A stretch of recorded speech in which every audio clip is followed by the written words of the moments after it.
Welcome into the Wiltfong Whiparound with Steve Wiltfong. Today is Monday, June 23rd. Steve, well, he's at the Rivals 5-Star Challenge in Indianapolis.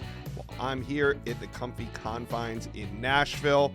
Now, we are going to recap this crazy final visit weekend before the dead period. As you know, we are currently in the dead period, which just means you got to be off campus, no face-to-face.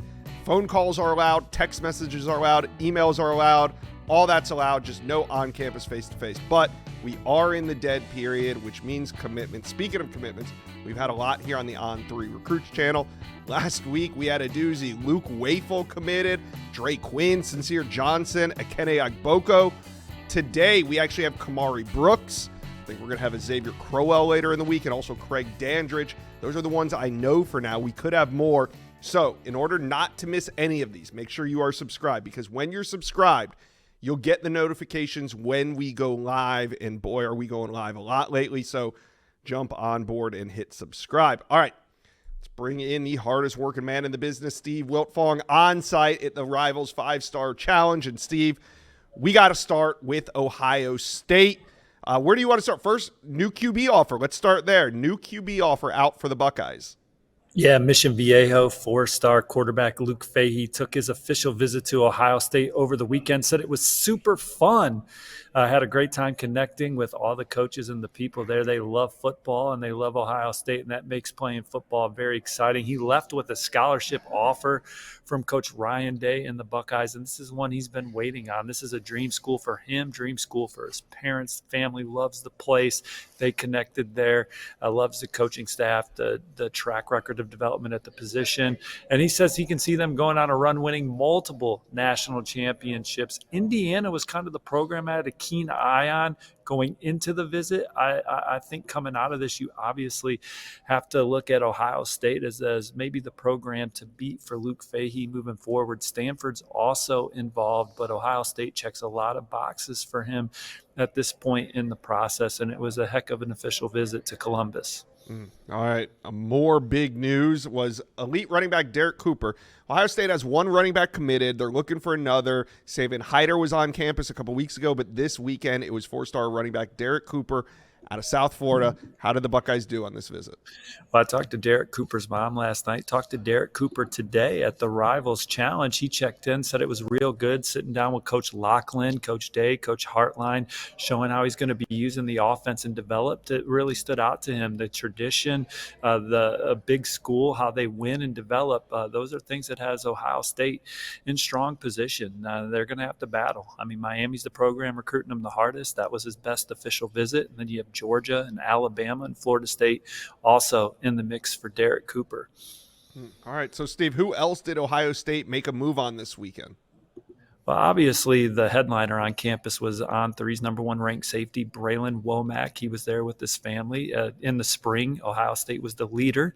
Now he's had great visits to Auburn, Texas A&M, and Florida this summer. But getting back to Ohio State, it was a fantastic experience, highlighted by the time spent with new defensive coordinator Matt Patricia, learning more about that defensive scheme where they utilize 3 safeties. It'll give him a chance to showcase his talents early in his career and thrive throughout his career. He thinks the development would be second to none, and just that was the big part of the visit, just getting into the nuts and bolts of the football fit in the program and why the players are so successful there.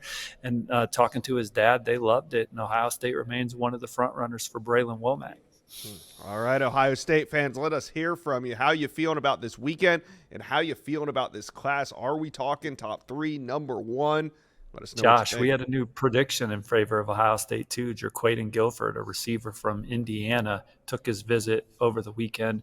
Ole Miss, Tennessee, Indiana, some other contenders, but the Buckeyes was the program he wanted. I'm hearing Coach Hartline's on the gas for Jaquaden Guilford, and with that, the On3 RPM is in favor of the defending national champs.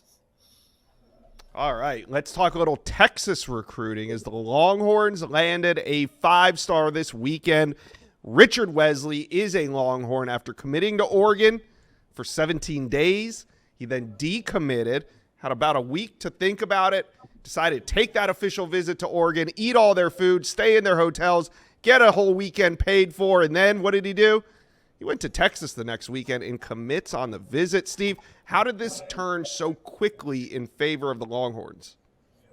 Well, I just think he got on campus there and fell in love. Texas was working hard behind the scenes with Richard Wesley in this recruitment. Look, the word is that he took less NIL compensation than was offered from Oregon, too. So this isn't one where it just went to the highest bidder. I think, he had a great time at Texas, fit in with the Longhorns, and they were able to get it done. And Texas moves into the top 10 of the On3 industry Yeah. recruiting rankings after beating Oregon and Texas A&M and Ohio State and others for Richard Wesley. And Texas is not done. Five-star number one linebacker, five-star Tyler Atkinson was on campus as well. Are the Longhorns in the mix for Atkinson now?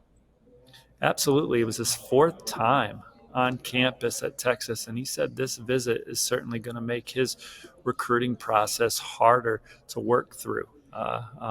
He's been in Austin for the last month training. The biggest highlight from this visit was just spending time with Coach Sark. He said he appreciated the fact that Coach Sark has taken the lead on his recruitment and was hands-on with everything. He spent a lot of time with Coach Nansen, the defensive coordinator, Coach Kwiatkowski, and he also talked with the D-line and edge coaches too, and felt like a big priority and felt like he could be a key piece to Texas defense. And obviously this is a program in the hunt for the national championship. I think you could maybe look at Texas as the biggest threat to Georgia as he continues through his process. Oregon is in there and Clemson is in there as well. But Georgia, the program long time considered the favorite, Texas going to give them a run for their money at the very least. All right, Texas picks up a huge commitment, a couple of them on the defensive line, but they still want more. On campus this weekend, you had Kendall Gervil and also James J.J. Johnson, who is the number one defensive lineman in Florida. Does Texas have a shot at either of these two? Yeah, and they're emphasizing the trenches on both sides of the ball in this class. Guys like Felix Ojo, John Turntine, who took his official visit this weekend. I still like where Texas stands there. And then on the defensive side, they land Richard Wesley, and I think that they're the one to beat for Kendall Gervil.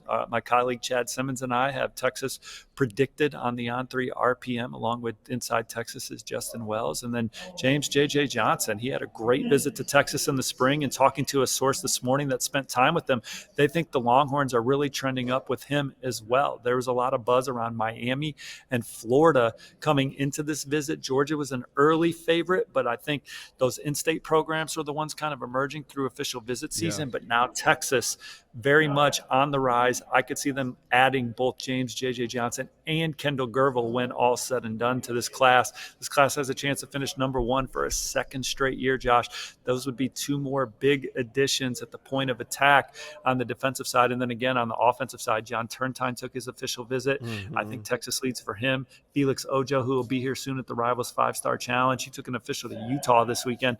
I think Texas is the favorite over Ohio State, Florida, and Michigan. And you had some other big-time guys on campus. 4-star safety Chase Calicut. I still feel pretty good about my prediction for Texas there. They're obviously trying to battle Notre Dame and Arizona State and others for Kadon Finley.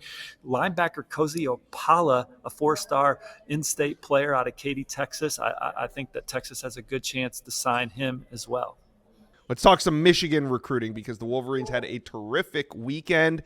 And Steve, you're already dropping some new predictions coming out of a big visit weekend. Yeah, coming out of the biggest recruiting weekend of the summer for Michigan, I love where the Wolverines stand with coveted defensive lineman Titan Davis out of St. Louis. Alabama's been their chief competition, but Titan Davis visited for a game last fall. Loved the environment and atmosphere inside the Big House. Then he returned for the spring, got more time around the coaching staff, got a chance to see how he would fit in. And then this official visit, getting around the commits, and the coaching staff again. I think he feels at home at Michigan, loves the track record of development on and off the field, and I wouldn't be surprised if he's next in the fold for the Maize and Blue following this trip to Ann Arbor.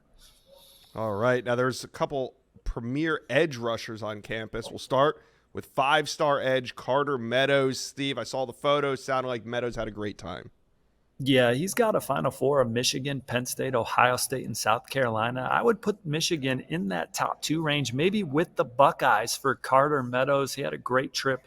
Again, he pointed towards Michigan and their balance of high-level academics and high-level athletics that has them in a great spot. And I wouldn't be surprised if he ended up donning a winged helmet on the next level. And how about Julian Walker, on 300 edge rusher from Columbia, South Carolina, has all the ties to the Gamecocks program. program. South Carolina is the heavy on 3 RPM favorite, but don't sleep on Michigan for Julian Walker. He absolutely gushed about his visit and the long-term impact that you could have going to Michigan. Just said everything that they do there just goes so far beyond football, and he really feels connected and close with that coaching staff. And so Michigan is a major player for Julian Walker moving forward. Sounds like offensive line recruiting is started. Always a staple of Michigan recruiting, but it sounds like it's starting to heat up.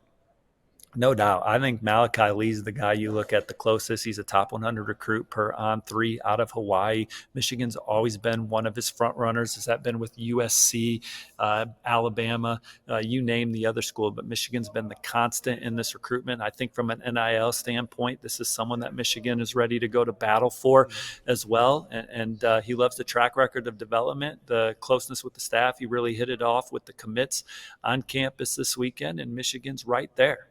Alabama, Georgia, Texas. Texas is a program that's been rising with Malachi Lee. And I think they're on the gas from an NIL perspective too. But Michigan in a very good spot for Malachi Lee. They also had 4-star offensive lineman Marky Walbridge on campus. I think Michigan has looked like the leader at times in his recruitment. Zayden Krempton had a really good visit to Michigan this weekend as well. But I would lean Texas A&M for him. And then Kelvin Obat, on 3's number 3 offensive tackle, took his official. He's been to Michigan twice now. I would probably lean Utah there, but Michigan continues to give him a lot to think about. All right, Steve, who else did the Wolverines make a move with over the weekend? Well, 2 defensive backs you got to talk about. They're both from the Peach State, 4 stars, Dorian Barney and Blake Stewart. Dorian Barney, I have an on 3 RPM in favor of Penn State, but Michigan giving him a lot to think about on this official visit, and they've always been one of his favorites. Georgia Tech involved in that one. And then Stewart, he likes Miami, he likes Clemson, but man, he is a Michigan-type kid. Talked about the Empower program and just the school, the career, and life after the game. Coach Morgan, Coach Moore have done a great job recruiting him. He loves the system that Coach Wink has where defensive backs can flourish in the development. Man, Michigan, he said, is a place where he can be great on and off the field. So don't sleep on the maize and blue for Blake Stewart. All right, let's talk a little Alabama recruiting because the Tide are trending for more commits. You put in a bunch of predictions on Sunday coming out of the weekend. One of them's already hit. Running back Javari Barnett has flipped that commitment that you predicted from Illinois to Alabama. How'd this one work out? Well, this is one that's been in the works for a while. Alabama offered him in the spring, I believe, and they hit the ground running. It was just about getting him to campus, getting him on this official visit. But Alabama is the stage he wants to play on for a program like that in the SEC with the track record of running the football. And this new coaching staff, Kalen DeBoer and Coach Gillespie and company, did a really good job recruiting him. And he's the latest in the fold for Alabama as they push for another top 10 class. All right, you got a couple other commitments to talk to Bama fans about. Yeah, I predicted Owen Cable, a super fast receiver out of Nashville, Tennessee, to the Tide, 10.76 speed in the 100-meter dash, averaged over 22 yards per catch, scored 14 touchdowns as a junior. I like Alabama there. And then Rael Kelly is a defensive back out of Ohio. He's committed to Rutgers, but the buzz is strong that Alabama will ultimately flip him when all said and done. All right, Steve, 3 in-state 5-stars on campus, Sadarian Morgan, Xavier Crowell, Anthony Tank Jones. How did Alabama do with them?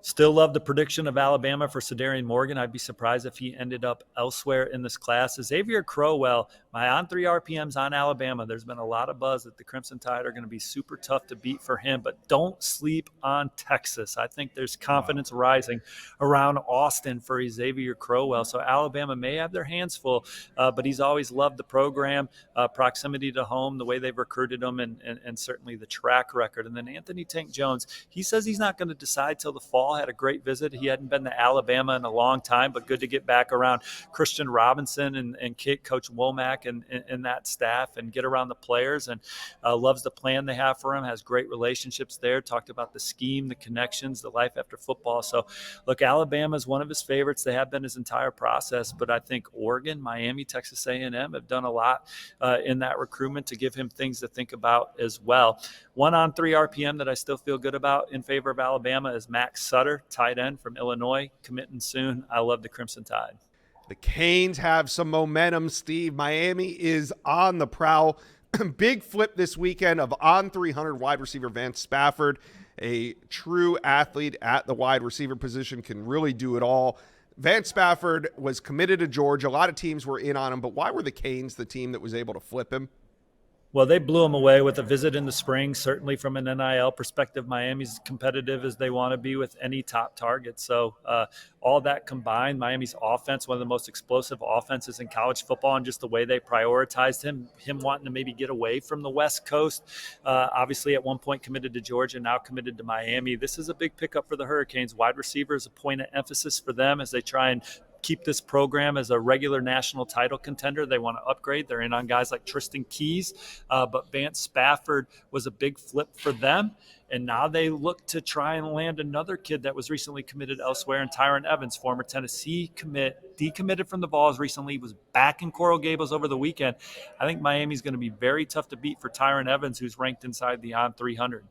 Yeah, and as Miami tries to get inside the top 10, inside the top 5, they're going to need a couple more flips, a couple more commitments. And over the weekend, they started trending for the number 8 ranked tight end in the country, Israel Briggs. What's going on there, and who's Miami's biggest competition? Look, I think Miami's pulling away in the recruitment of Israel Briggs. LSU, Michigan, some of the other programs he was high on, but he's all about the U right now. And I think Miami, with what they've done historically with tight ends under this coaching staff, they've put themselves in great position to land him and another tight end on the board for them out of Duncanville High, powerhouse program in the Lone Star State, Zachary Turner. I think he's also trending towards the U, so wouldn't be surprised if he is in the fold soon for Miami as they build on a class that started the day ranked number 9 nationally, but they have all the players on the board to push into the top 5 ultimately with guys like Tristan Keys, Anthony Tank Jones, Lamar Brown, some of the 5 stars that they are shooting their shot on still. And then obviously Derek Cooper, number 3 running back in the country, checked in at the Rivals Challenge today, said Miami's recruiting him the hardest, led by Matt Merritt, said his official visit to Coral Gables was his best one of the process. He's going to commit in July. I would give maybe the inch or two to Miami, but Ohio State, Georgia, and others battling. All right, Miami fans, talk to us. Is this a top 5 class? Big names still on the board. Lamar Brown, Tristan Keys, Derek Cooper. The list goes on. Talk to us. Let us know. What do you think this class finishes?